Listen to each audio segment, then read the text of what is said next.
Guys, dito na tayo sa last phase ng training ng 3D matching. So, kung makikita nyo yung cast area nyo, malilito kayo kung saan yung area na dapat yung gawin.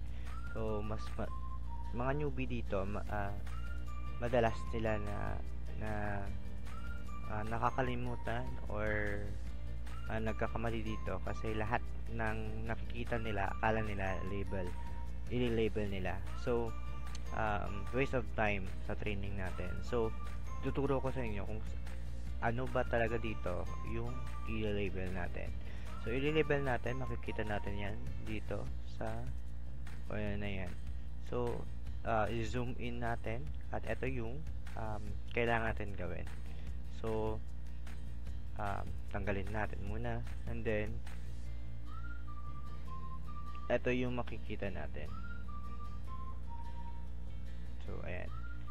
So try natin na maghanap ng clear satellite image para may basis tayo kung saan yung pinakamagandang view dito.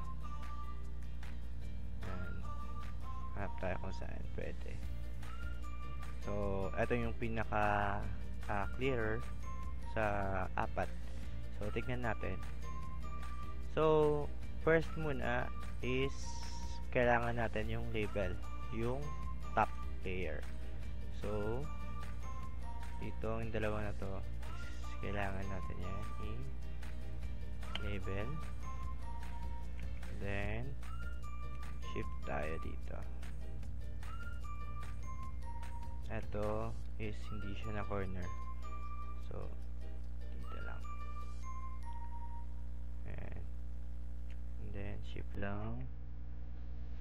So, and then, cut natin. Edge tayo. Huwag tayong cut sa ridge. Ito yung pagkakaiba ng ridge. Nakakat kasi ng mga ibang ibang tenured or mga newbies. So, sinasabi ko na lang sa inyo na huwag tayong magka-cut sa ridge. Magka-cut tayo regarding sa edge. Cut natin to yung edge. So, hindi siya nagpantay dito sa pinakailalim. So, try natin na i-label yan dito. Pinakababa. Ayan. After nyan, so okay na. So ganyan lang yung troubleshoot natin. And then, ito yung pinakamataas sa kanila. And then, dito tayo. Click natin to pag follow tayo sa corner ng point. Para hindi tayo mag-kickback dyan. Then, space tayo, and then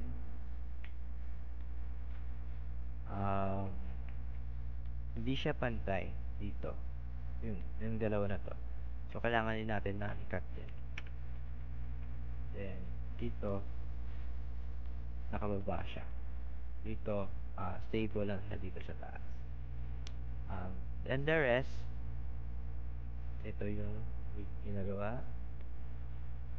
Ayan.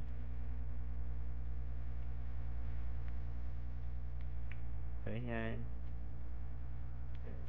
Shift lang tayo. Dito, same pa rin.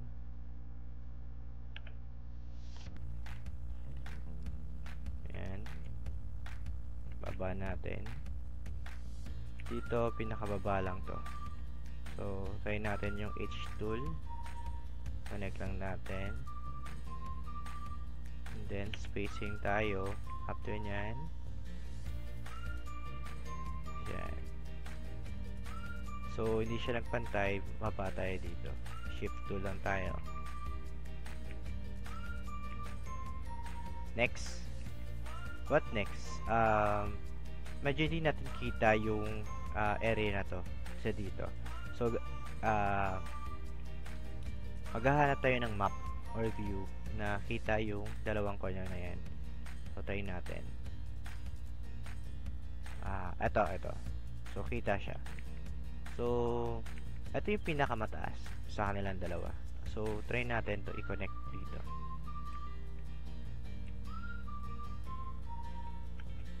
Ayan.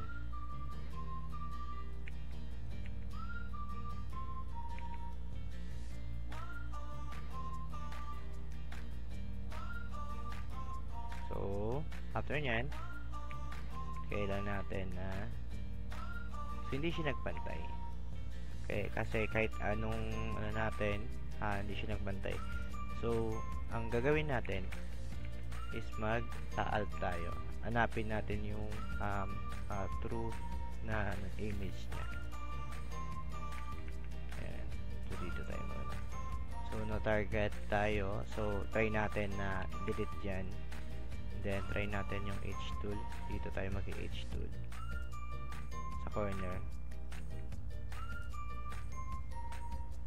Then, try natin na mag-H tool. No shared line. So, edit natin ulit.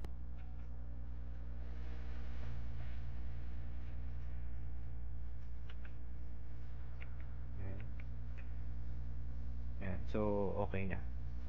Nag-connect na siya. Ayan. Shift tool lang tayo. And eto, dalawa na to. Dapat pantay sila. Dito, baba tayo dito. Taas tayo dito. Baba tayo dito. Baba natin dito. Yan. So, after nyan, kuha tayo ng image ng H tool para mag-connect.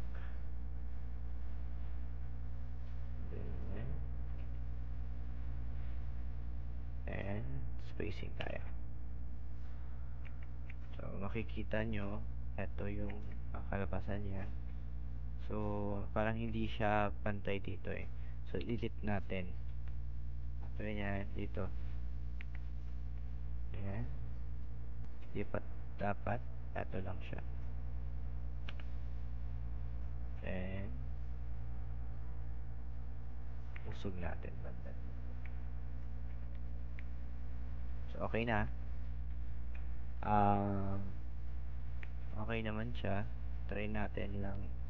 Medyo hindi siya pantay.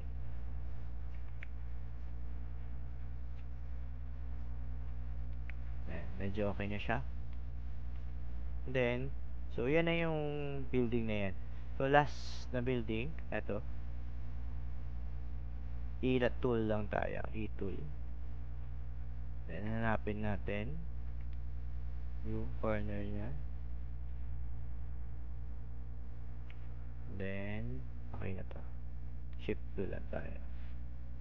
So, yan lang yung area na dapat nyo i-label sa task na to.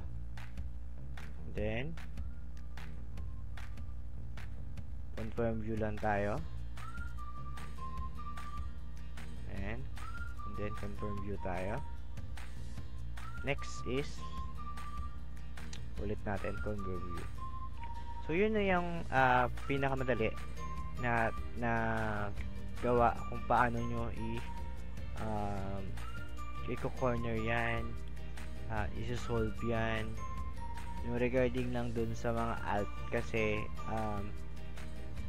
may mga bagay na hindi nag-snap kaya hindi siya nag-alt. So, hinahanap ng system is magano tayo.